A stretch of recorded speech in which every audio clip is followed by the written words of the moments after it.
everybody. Welcome back to another episode of Eggs. Today's special guest is Bruce Randall. Bruce, how are you, man? Welcome to the show.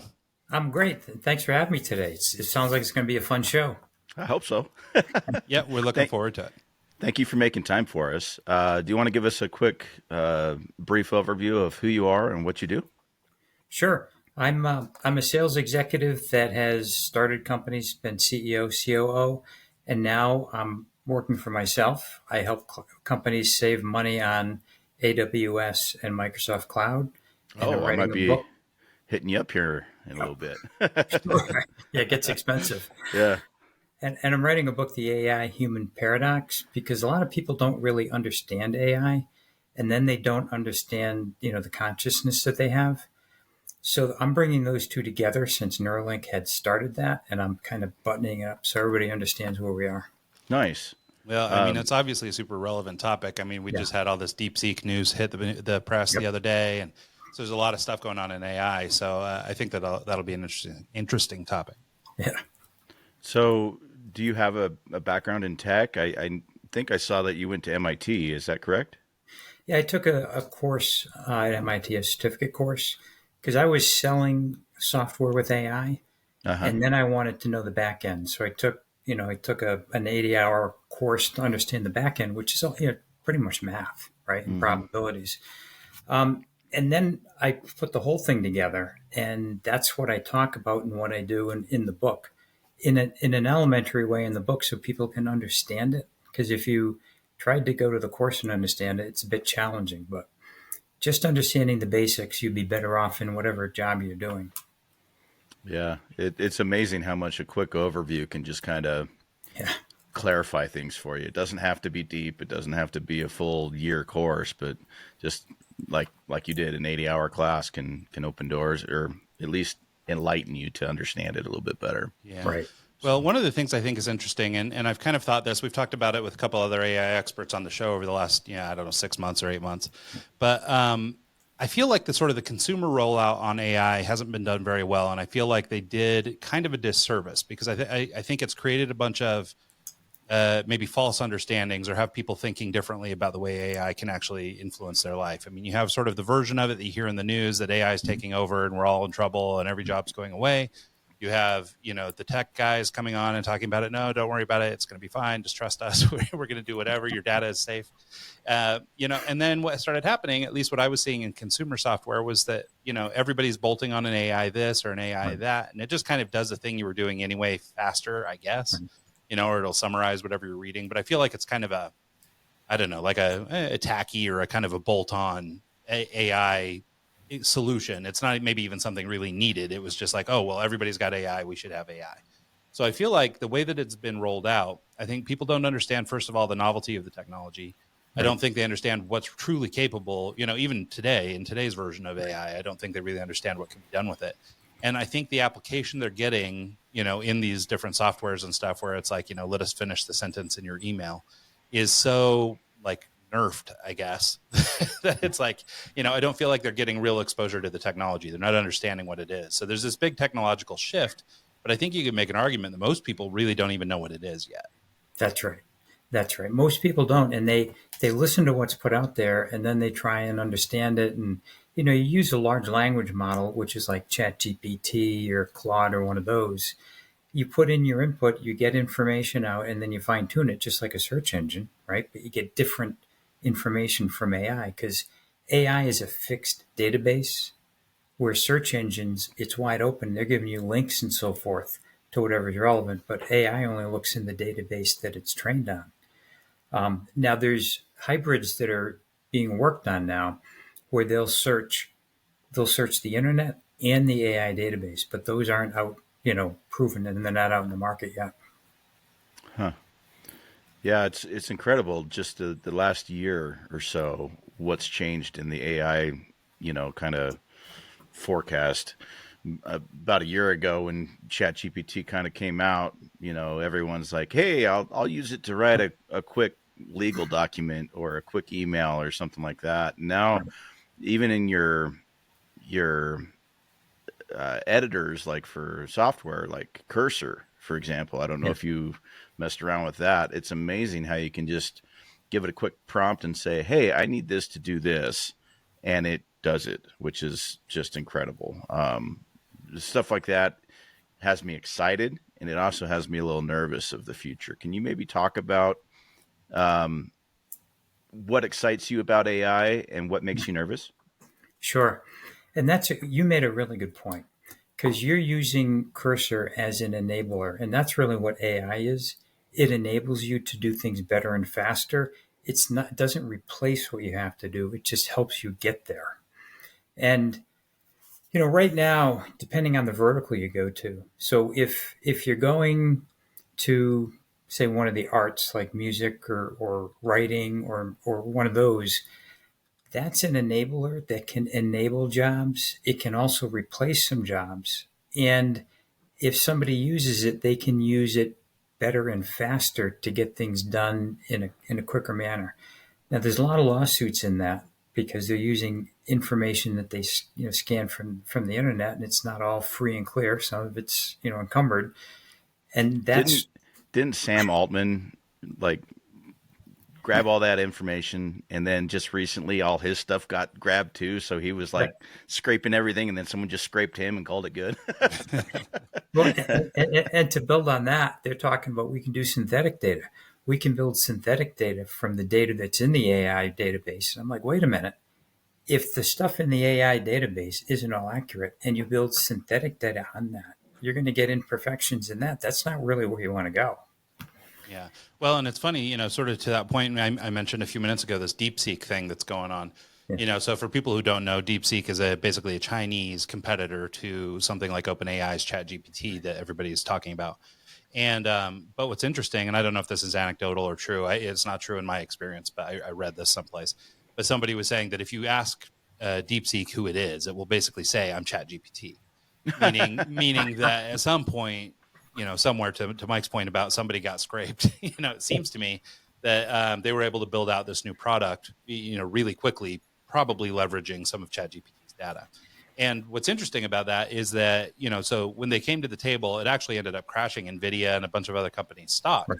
because all of a sudden it looked like you could build a fully, functional GPT model, as robust as ChatGPT's product with basically almost no money, relatively no money. A ChatGPT or OpenAI is trying to build a $500 billion data center right now. And these guys supposedly put it together on about $5 million. And so all of a sudden, all the investors and everybody are going, "Oh my God, we can't put this kind of money into this thing. Clearly you could do this for nothing." And I think now the news is starting to bear out that that's probably not the fact, and there's some chicanery going on here. But nonetheless, it's been an interesting case to watch. Yeah, what DeepSeek's done is they've done what data did a long time ago. They put their data in silos. So when you go to get the data, you only have to light up part of the database to get that data. So you're not lighting up the whole database and using all that energy. And data's done that in the past. You go from silos to data lakes, and now you're going to specialized silos, right? So we go back and forth. But I think when DeepSeek came out, it was that shock factor, right? And it was a big one. And then as people looked into it, they said, well, looks like they trained on data that OpenAI had to train on. And then you look at the algorithms and say, if they're going to silos to get this and you've got this big database, how do you update those? So it brings in more questions than we have answers to. So it's a faster way to do some things, but we haven't vetted it out to know if it's faster with everything or what its full capabilities are. And to point, if you want to test these models, there's got to be some way where you can test the capabilities on maybe equations or something to see how they do and get a benchmark. Because if we had a common benchmark, then we could have something to measure them all to see what they can do in the highs and lows and so forth. But we're just not there yet. We're not advanced yet to have that. And we don't really have any controls on it right now. So no matter what form of AI you look at, if you can build it, it's okay, whether it's in human or out of human or on the web. Yeah, it's such an interesting topic, and I'm really interested to see what the next 5 years looks like, because just in the last year it's changed a ton of things, and in 5 years, who knows? Sky's the limit, which is cool and scary. Can you Well, tell us about your book, why Mhm. you wrote it, and the concept behind it? Yeah, and the reason I wrote it is because I was in AI and software, and then when the large language models came out, it was it was kind of confusing to a lot of people. And then we've gone with Neuralink putting chips in, in memory, and we've gone beyond that right now with deep fakes and copies of people and robots and people that look like people, and it's hard to tell. So I think most people are still on what's AI and LLM. So it's a matter of bringing AI to them in terms that they understand, that people understand, so they can understand basically what it is. Because you hear all the capabilities, but you're not sure what it is. So in explaining a little bit of the history, where it is, it's really software, right? So it's a fancy new software that can do different things, and then explaining that and in a way that everybody understands. And then I have a futuristic point where we talk about the future. And I don't know if you guys know much about quantum computing, but that's being used in R&D right now and in certain aspects. But the difference between quantum computing and a regular computer, a regular computer looks at data in a flat line, right? Lines of code. Quantum computer will look at all sides of the data and bring out probabilities based on all outcomes because it sees all sides of the data. It's instead of just one flat side. And then it comes out and says, well, we have more opportunities here or more probabilities because we're looking at all sides. And then if you get AI with quantum, and then AI gets to look at other probabilities, you've got something that can. You talk about 5 years, we can jump in 6 months if they perfected that. And all of a sudden, we're seeing things that we've never seen before. And AI right now in the pharmaceutical industry is already producing new materials for drugs that they didn't know about before because they're using the data to come up with new formulations. That And then with that's quantum, that's the type of stuff that I'm really excited about.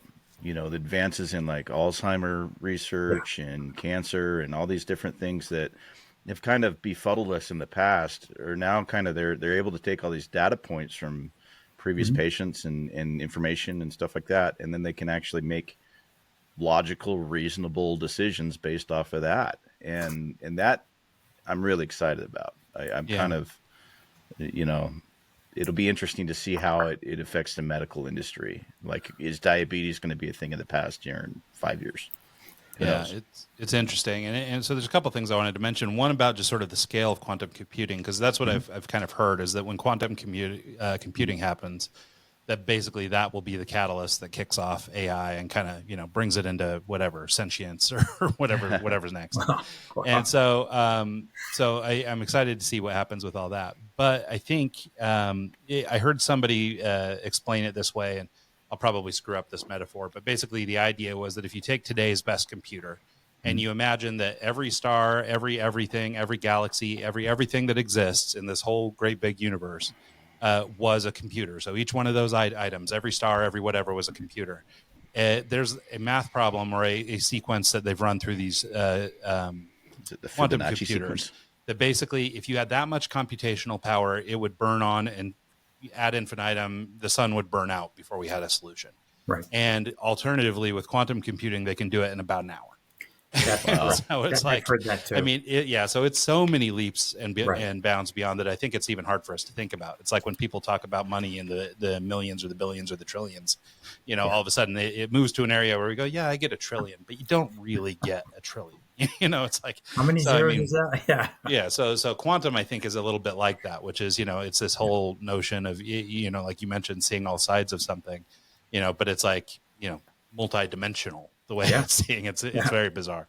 So and I've heard everything, estimates from 10 years on that before it's really functional to same thing you were saying, 6 months. And so I'm really excited to see that. So, and then I just kind of wanted to add on the conversation too about the medical implications of AI and some of these things, and beyond just medical. I think what's so interesting about AI, or the capability it has, is that it's able to locate information or make correlations between data that we wouldn't otherwise see. And so to your point about being able to create these, maybe new prescription or new drugs or new different, therapeutics or different approaches, Sure. it's basically seeing the world's data at once and looking at it holistically versus one doctor in one clinic someplace. And so the way it does that is so interesting. But I do think it's important also, and you mentioned this also, that it was, that it is software. Yeah. And I think sometimes, especially people who have sort of like just barely a grasp on what AI means, I think, and we even use these terms, but I mean, when we talk about it thinking, it's not thinking. It's not really Right. a computer. It's not really alive. It doesn't think in the way that we think, so to speak. And it's interesting, like in ChatGPT's latest model, it describes to you what it's thinking about or pondering while it's working on a solution for you. So they're even kind of bridging that gap to try and make it look more like they're thinking the way we think. But it's interesting because you have to think about it still as being kind of the stone cold computer that's running algorithmic things and stuff. I mean, it's an advance forward, but it's not so scary if you don't think of it as being alive. Right. And ChatGPT, I think it's 4.0 they're coming to. They say it could think for 4 seconds to 28 minutes. And that's saying it's good. It's giving you more. It's getting more time to give you better data. So the more time you have to scan and compare, the more accurate you can get theoretically. Yeah, Unless it's a simple question that doesn't take long. sure. So we'll see when it comes out how it is, because they keep upping the bar and moving it faster and faster forward. And if we look a year ago where we were, and then we looked at today, I didn't think we'd be where we are today, because I mean, some of these in the medical field, Neuralink's working on the fourth brain implant. BlackRock has somebody that they can drive a car just with their thoughts, Wow. right? And most people don't even realize that, but this is where it's going in body. So you mentioned that AI doesn't have sentience, but when you put a chip in somebody, now you've got the intelligence with the sentience. You've kind of jumped ahead and you say, well, I can't, AI is going to be 20 years before it becomes sentient, if it ever does. But if I put it in a person, then I get the best of both worlds. Yeah, it's like somebody I heard one time make the argument that we were already cyborgs, right? Because you think of like cyborgs in the future as, Terminator or whatever, like that's a cyborg. But the reality is we have a computer in our pockets, most of us, that can access basically anything at any time in any way, in any language from any country, whatever we want to know. And, and by virtue of that, we're cybernetic, and so, and as an extension of that, the stuff they're doing with Neuralink is insane. Mm-hmm. And but that human computer interface, is basically, I think, the evolution of this. So I think people look at it and they go, wow, this is really radical, but maybe it's not really. I mean, technologically it's a leap, of course, but I mean, but I think that, in terms of like human adoption and things like that, I think we're not so far removed from there now. They just haven't actually stuck it in your brain yet. Well, I can give you an example. I've been meditating for 20 years and I'm a Reiki master, so I can put a piece of paper on a pin, and with my mind, I can make it spin on the pin. Okay. So to me, I can do that. I could probably, if I tried hard enough, work the computer, but it's not important to me. I don't want to do that, right? I just want to see I can do it. So when you talk about we're almost cyborg, we can do things that we don't realize, but Neuralink is really pushing the bar forward to saying, what else can we do? We can restore vision next just by connecting to the optical nerve. So you take a quadriplegic who can be functional now. Now you get take people that are blind and they can see. I mean, what's next? Yeah. Yeah. Yeah, no, So it's one of these things I reflect on quite a bit because my father just passed away. I guess it's been a year, almost 2 years now. I'm But sorry. I guess 2 years. And Yeah. so, but he had Parkinson's, and I remember when we found out he had Parkinson's, and then he also had a thing called Lewy body dementia, and so the combination of the two is pretty bad. And so, but I remember when I found out he got sick and everything, I had gone up to spend some time with him, and I took this big fat book. It was like a Tony Robbins book, but it had a Yeah. bunch of stuff about medical stuff, and I bought it specifically because it had a big section on Parkinson's technology and kind of what's in the future. And I remember thinking at the time, watching my dad decline, and even recently, I just lost an uncle to stage 4 liver cancer.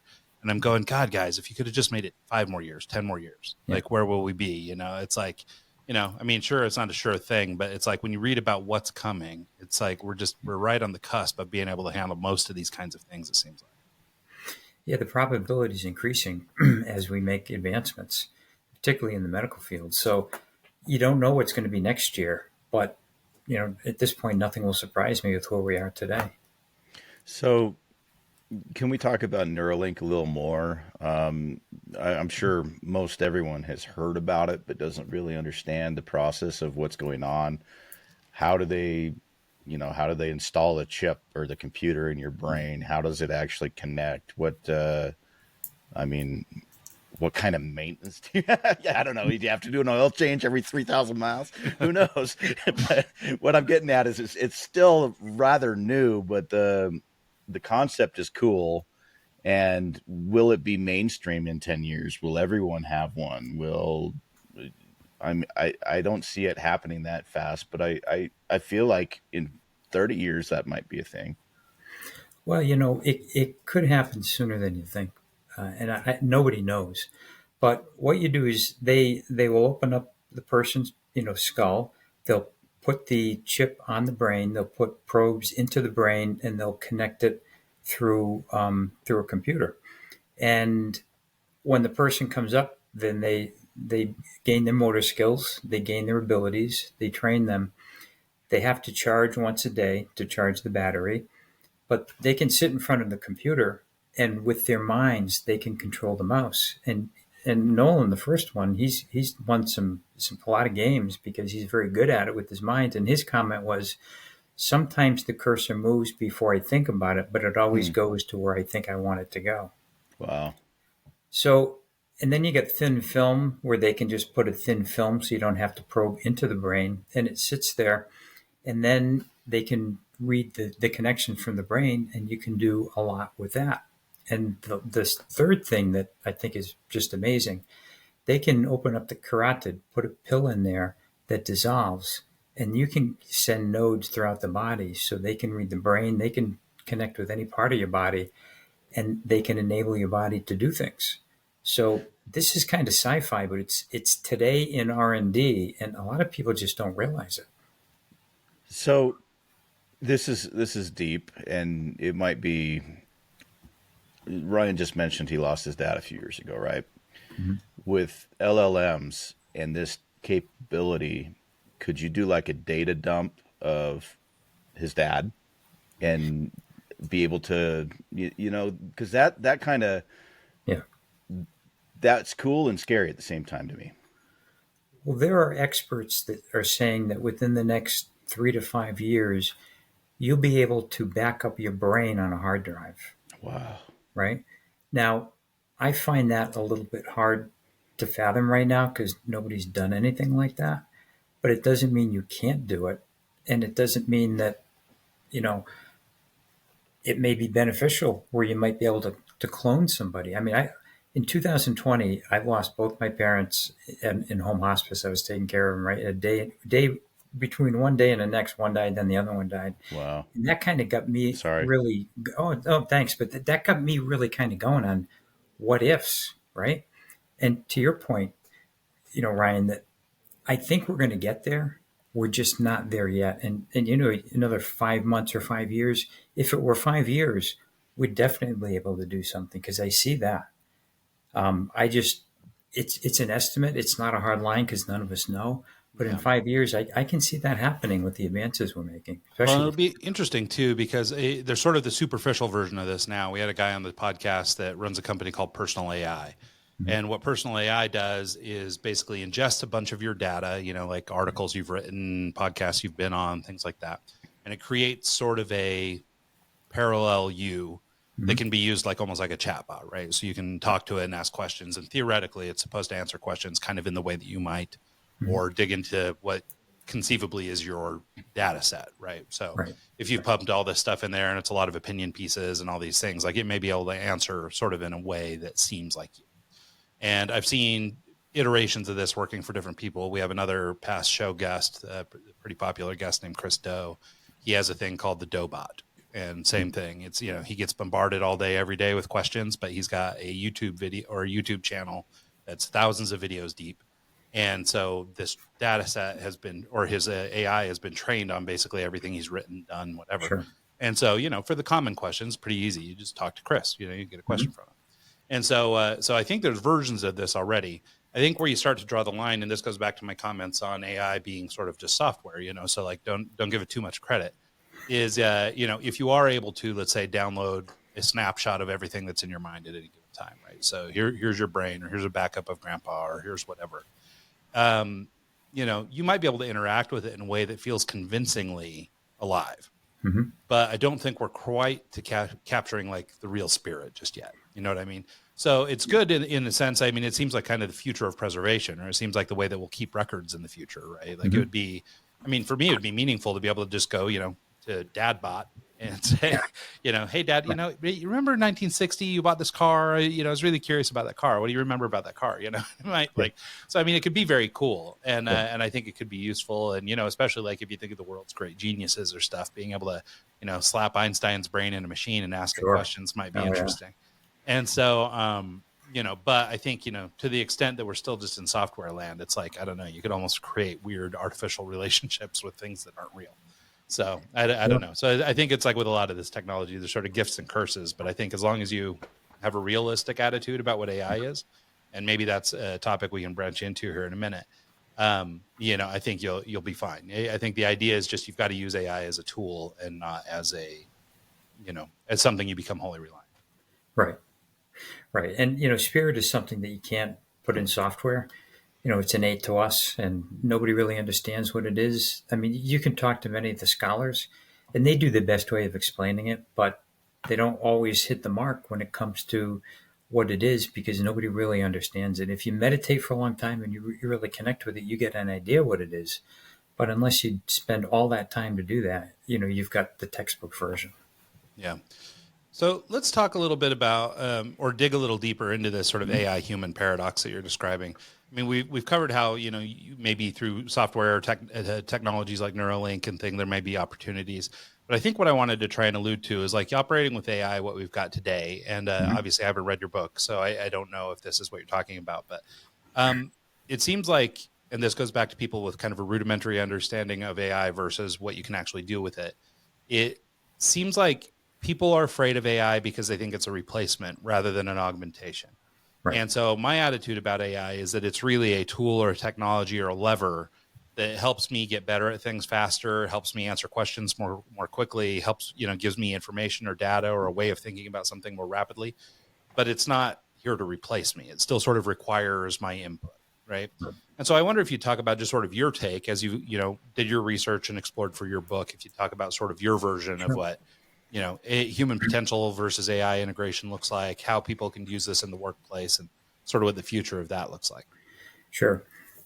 Well, first of all, AI is an enabler, so it's supposed to enable us. And anything that somebody's going to build, there needs to be a human involved in it because you need that human intervention. You can't just let AI go out and do its thing because there's times before where AI creates a new language and they had to unplug it because it was starting to communicate in ways they couldn't understand.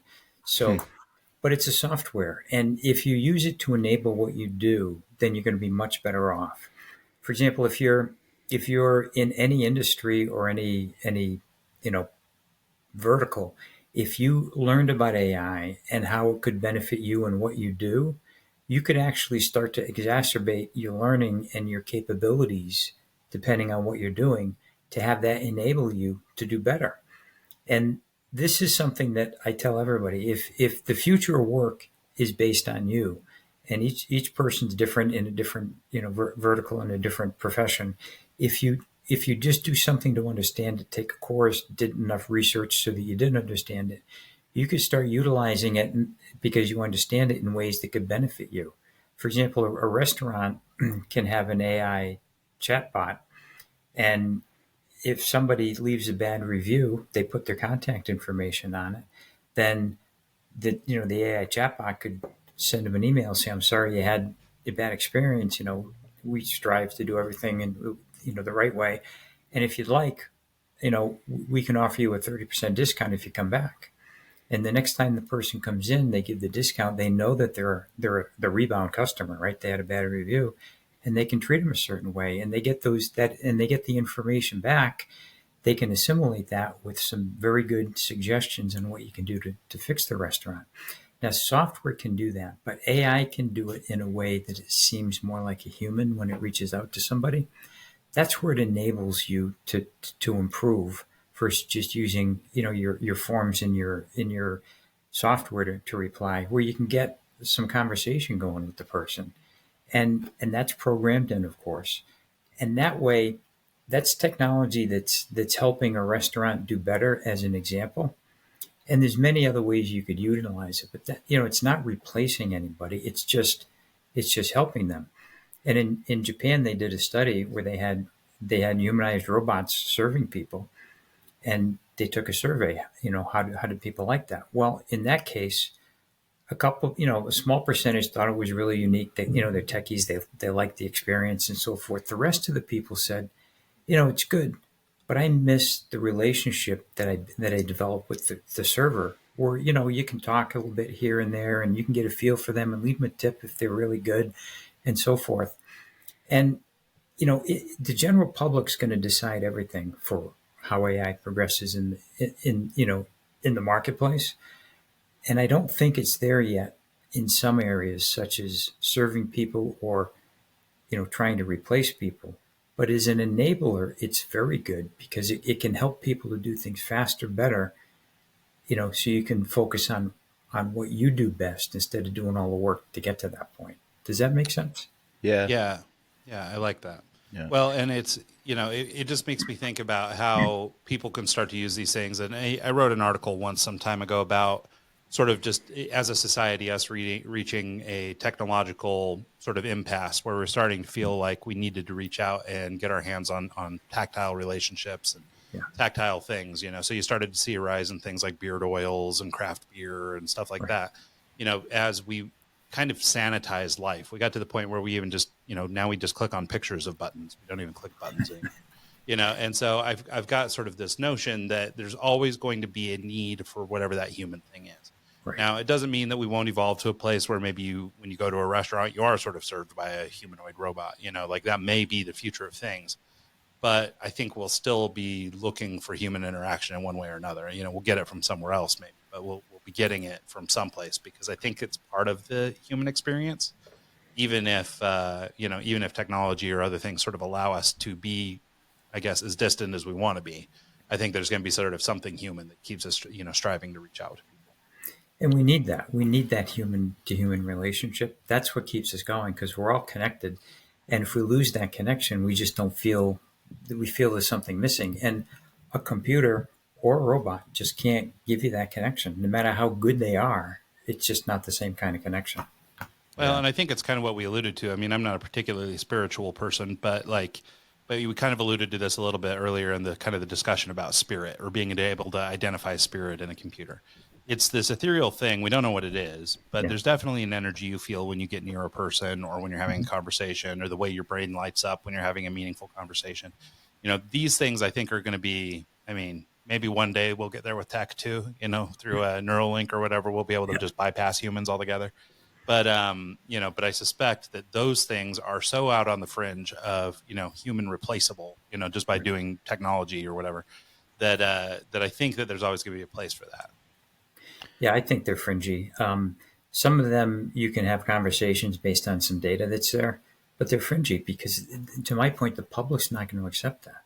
They're going to rebel against that because that's not what most of the people want. Maybe the first adopters would want that, but the rest of the people aren't there yet.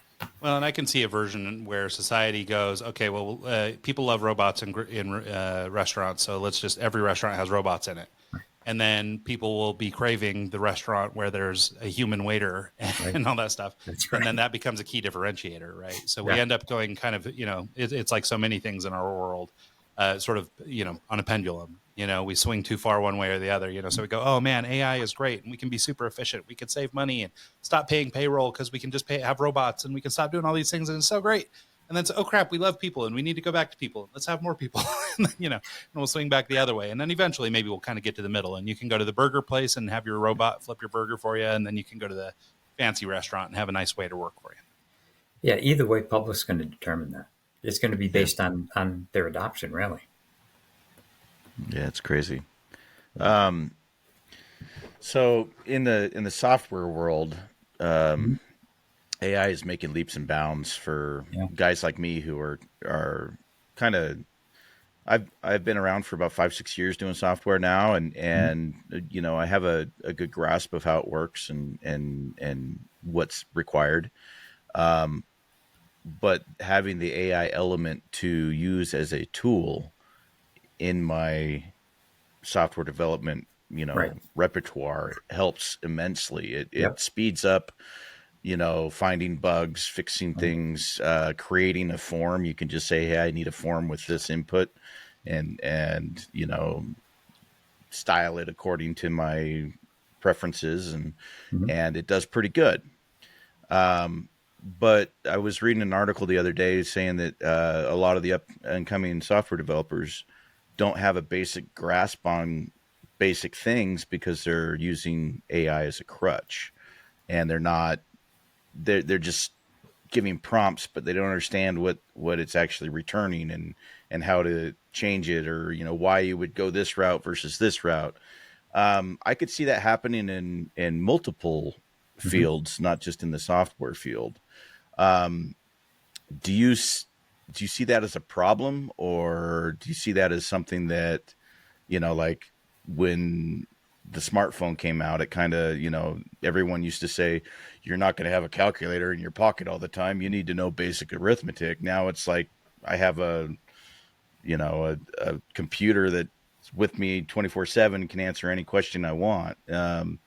It's it's like a double-edged sword. It's great. It's an awesome tool, but if you use it as a crutch, you're hindering your own progression. Yeah, and it's to my point, it's really an enabler. I mean, AI has been in software for for the last probably 6 years, and right now, when you look at ERP and CRM, they're coming together as one because AI and the functionality is bringing them together. So it's changing the software world. You can write an app, right, an AI app, and you can do it in Java, and you can test the code in like ChatGPT or one of those, and they can fix the errors in the code.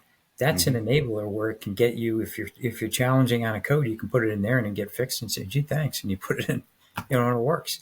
But it's not going to replace it. And if you use it as a crutch, you're going to run into some problems. Being an enabler or a clutch, there's a line there, and you just can't cross that line, right? You got to kind of know what you're doing. That's my point. Yeah. Yeah. No, I see this a lot. My wife's a teacher. And so, obviously AI has led to a lot of kids writing a lot of papers in AI.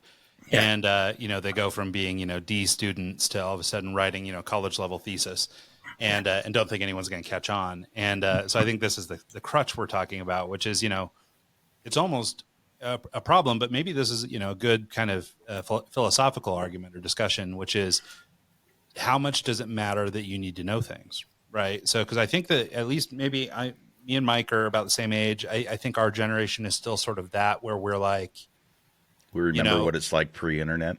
well, yeah, like there's, I don't know if it's virtue or what it is, but there's kind of something to knowing stuff, right? yeah, Like, I mean, yeah, my wife gives me crap all the time for the dumb things I know, but it's like, but like there's this foundational knowledge that then by virtue of being, 44 years old, I lived a piece of my life without internet and a piece of yeah, it with it. yeah, And basically I've been here for the whole progression. Right. And so I've been able to layer all these things on top of sort of a fundamental knowledge.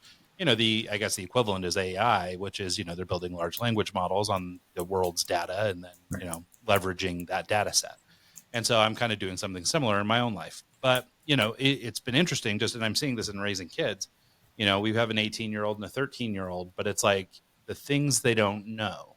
Right. And it's Mhm. the stuff you don't think about, but it's like, you know, do you know how to buy an airplane ticket? Do you know how to walk through an airport? Do you know how to go through security? Right. It's like there's all these little things that, parents just do for their kids or whatever, but it's like, we kind of take for granted that we have that fundamental knowledge, and so as it pertains to Mike's point around, math or whatever, like, are we going to evolve to a standpoint where basically it's not necessary for us to know math, and it may already not be necessary. We can run it through AI or whatever at this point, probably.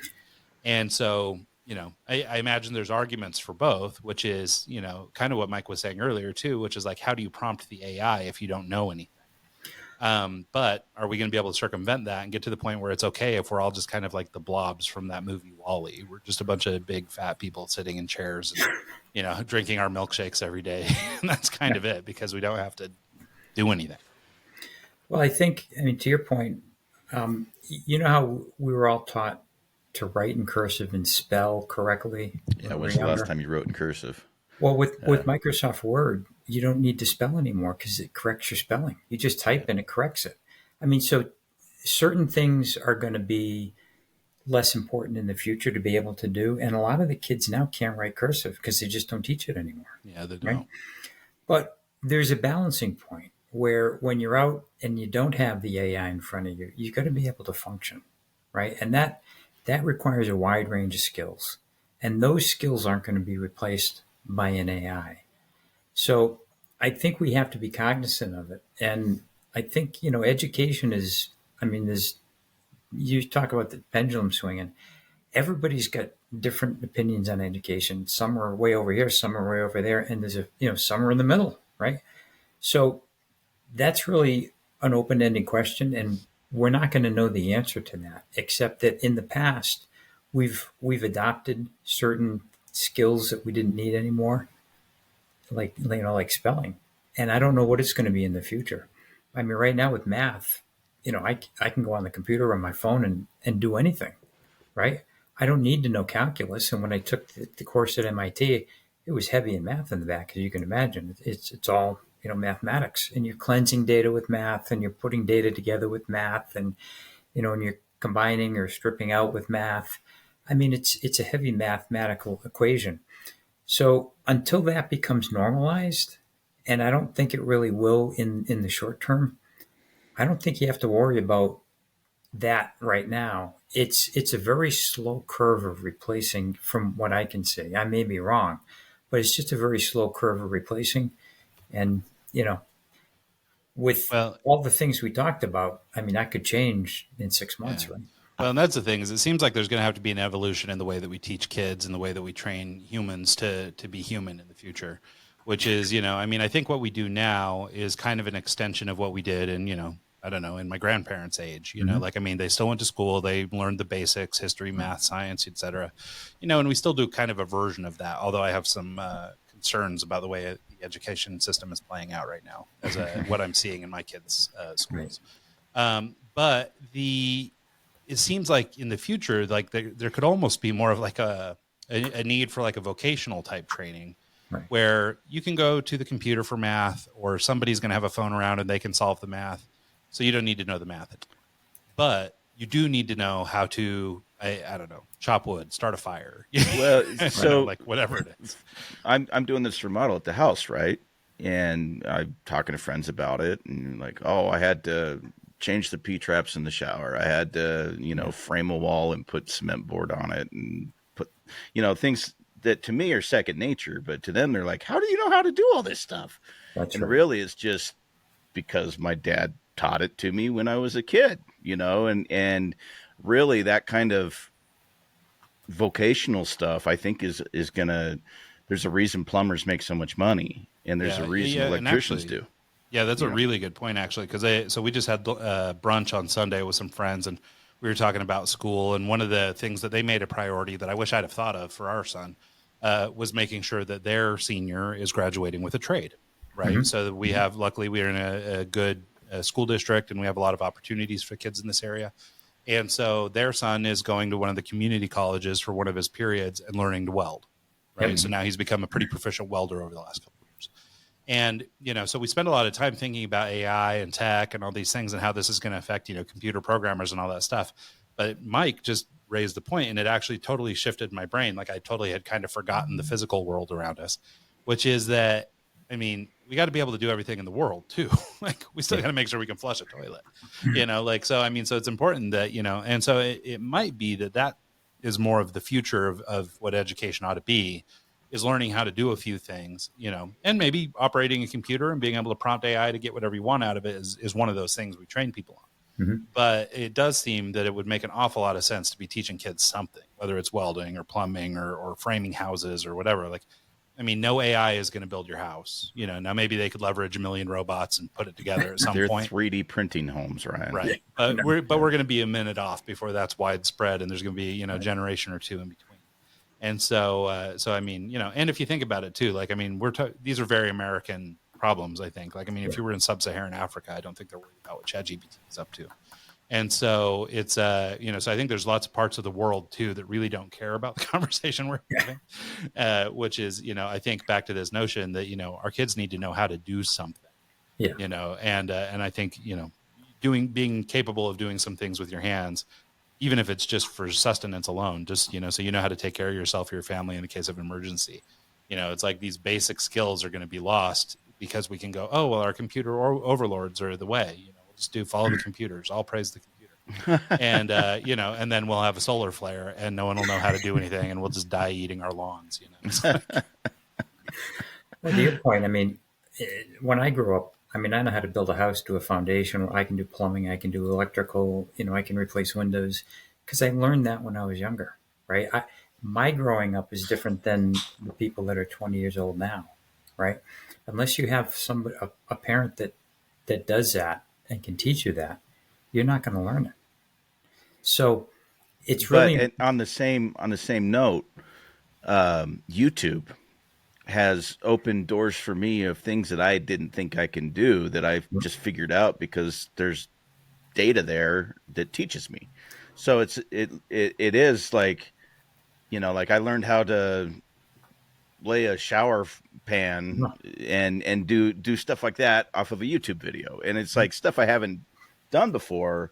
I have the access to learn myself instead of going to Joe the plumber and saying, hey, teach me how to do this. Someone has done a tutorial and I can go and do that. So the tech is important. You just have to have the person that's willing to get their hands dirty and actually go and learn it on their own and apply it to what they need. Well, and maybe you can add to this, Bruce, but like one of the things that I'm seeing or hearing from my wife, she teaches 8th and 9th grade kids, senior or honors English. And so she's working with some of the smarter kids or the brighter kids in her school. And, but one thing she's talked about, and I see it somewhat in our kids, we've really empowered our kids to do a lot, but, to Mike's point, like he's leveraging YouTube in the same way that we've been discussing using AI, right? As a tool. This is a thing that can help you get to the next level. And in Mike's case, he's built up enough knowledge in having done renovation, and figuring out how to knock out walls or pull out, trays or whatever he's doing, that he knows what to go ask for and what to look for. But what it seems like is happening in younger people is that there's a disconnect between, or it's almost like a fear of failure or an unwillingness to try, and I don't know if it's totally fear or if it comes down to they don't know how to ask or don't know how to begin or don't know where to prompt or don't, whatever the approach is. It's like there's something to do with decision making and problem solving that seems to be lacking in younger generations. And I think some of it is, we've nerfed things and made a very safe place for them. But I think that there's a gap there missing. So like while Mike has the wherewithal to run right to YouTube, I don't know if everybody has the curiosity or the willingness to learn. And I think that could be one of these skills that needs to be worked on. And that's my thought, because you get the people like Mike they're going to go to YouTube and look to do it, and then you get the others that are going to say, I've never done it before, I don't know how to do it, I'm just going to go find somebody to do it. It depends on the person, and we've got all different types of people out there, right? I mean, I've learned how to do a lot of things on YouTube. I fixed my driveway, with what I learned on YouTube, but I've known how to replace windows and all that from hands-on, and whether it's an 1800s house or a 2023 house, right? I mean, I can do it. So there's a lot of variation in there. And that's why I really think that, AI, and that's really why I'm writing the book, because people are so afraid of AI based on what they've heard, right? It's fear, that it's nothing to be afraid of. You just have to understand it, and you have to understand the limits. And then you have to understand what differentiates that from people and what you have power over. And you don't have to give your power up if you don't want to. You can just let it enable you. And that's really kind of what I talk about, because people just don't understand. Because if you listen to all the news, you get scared.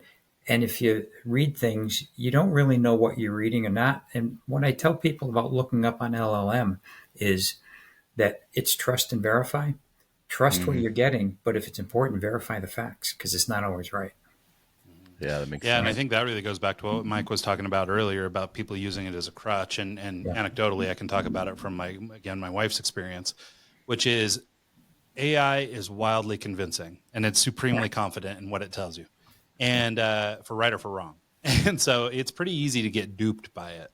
And in fact, I was watching or I was flipping through X the other day, and I thought that this was kind of refreshing. I wish I could remember the guy's name because I thought it was a pretty smart thing. I don't delve too much into political stuff, but this was somebody who had been sort of attacking the current regime for whatever they were up to, right? Mm. And he said, well, I normally, and he came on, he made this apology video, and he's like, well, I leverage AI to try and write my scripts and things like that. And it gathers all its information from all these sources. And I didn't check it. I didn't verify it. I just ran right out and I started being hypercritical, or, making an assumption. And in this particular case, and I'm sure there's plenty of cases to the contrary, but, in this particular moment, he was going, you know what, I used AI and I didn't check my work. Right. And it basically led me to do something stupid. Right. And so I remember I was helping my wife try and understand AI so that she could kind of watch for it with her kids or her students. And she had a kid. I can't remember what he was writing on. It was one of these Shakespearean stories, so Hamlet or something like this. Yep. And she's like, oh, okay, well, write me an essay on Hamlet or whatever. And, the first, I don't know, 5 or 6 paragraphs, pretty good, convincing. It really knows what's going on. It starts talking about this. And then it starts digressing, and I'll exaggerate for effect. But I mean, then it's like talking about the aliens landed and stuff goes crazy, and it's just like, but I mean, it went off the rails for Hamlet. And so if you were the kid in school who used this to write your paper, but you don't know Hamlet, you didn't read Hamlet, and you're just trying to get around it, like now you've given yourself away, right?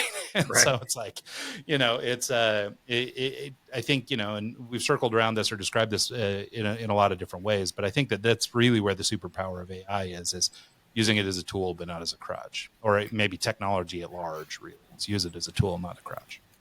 Yeah, and there's a teacher that agreed to do a little mini study with his kids, and the company went and they took half the kids and they said use AI, and the other half of the kids said don't use AI. And the kids were pretty ingenious. That one kid loaded up a bunch of his papers and said write a paper on this, so it knew his writing style, right? And when the teacher went and got all the papers and had to figure out which ones were AI and which ones were not AI, he didn't get a good mark because it's really hard because of what the capabilities of AI is. If you load your papers in and it gets your writing style, and then you say, write me on this, it's going to be closer to you than anything else. But if you just So put it in there, to your point, it's not going to be that close. I listened to a podcast called Pivot. It's Yeah. with Scott Galloway and Kara Swisher, and they were just talking the other day about using AI to mimic Kara Swisher in her book and do a summary of chapter 30 or whatever in the voice of Kara Swisher, and it nails it. It gets it 95% there in her voice, in her style, because it has a reference of Right. her previous writing. And the student that, uploaded his previous papers, so it writes in a similar way, that's just genius. That's just Yeah. next level hackery right there. Right. Well, but what's interesting Kids about are it too, smart. or so is part of it comes back down, and this goes, all the way back to old school, which is just human relationships, right? So, I mean, that kid might write an essay that's very passable, but to my point earlier about if you're a C+ student, now you're coming at me with this A+ paper. Right. Like as a teacher, if I have any kind of relationship with you at all, or I'm familiar with the way you write or you talk or you carry yourself or whatever, I'm going to go, come on, man, like you didn't write this paper, And, she runs into the low tech version of this all the time, which are students have their parents write their papers, which I can't even imagine doing. But it's like, but parents will submit these papers, sometimes even in their parents' handwriting. And it's like, you don't think I've ever seen your stuff before? Like, what is this, So, but it's funny what Mike was just talking about with trying to, emulate the voice with AI. So the platform we use to record here is called Riverside. Mhm. And we've been really happy with it. And they've been rolling out a lot of different AI features for, cutting clips and things like that. So it's really cool. Sure. But one of the things they rolled out recently was an AI voice thing. And basically you can plug in a script and it will read something in your voice. And so I ran a little test on that for me, just to see what it sounded like and stuff like that. And when I listened back, I was like, it's pretty convincing. I mean, it doesn't hit some of the highs and the lows, or it doesn't, sort of oscillate as much as maybe regular human conversation is, but pretty dang good. But when I played it back for my wife and kids, they caught it in a second. They knew right away that it wasn't me. And so I think what it is there's some intangibles in there. Like there's a way of, and maybe this goes just to the notion of like cloning somebody, right? Like you can clone your dog today. Like if you really love your dog, you can go pay 50 grand and have your dog cloned. But the dog you get isn't your dog. It's a dog that's an awful lot like your dog. Right.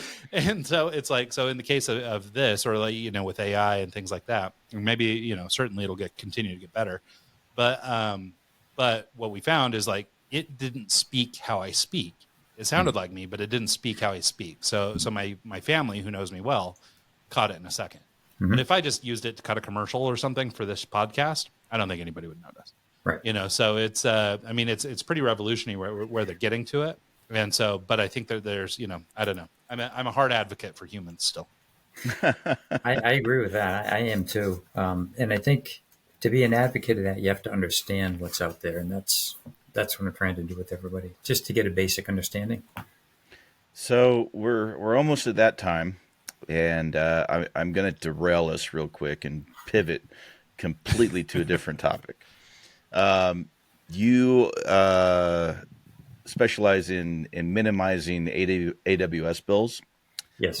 Can you maybe go over that just in a brief? We don't have to have another hour-long conversation about this, but sure. As someone who is self-serving, I know. I'm just curious. How do I get my bill lower? Lots of people are AWS customers, so it's relevant.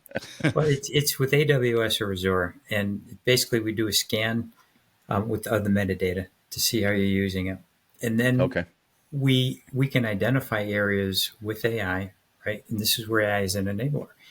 AI can go in and look. I was pivoting. We were going off AI here. No chance.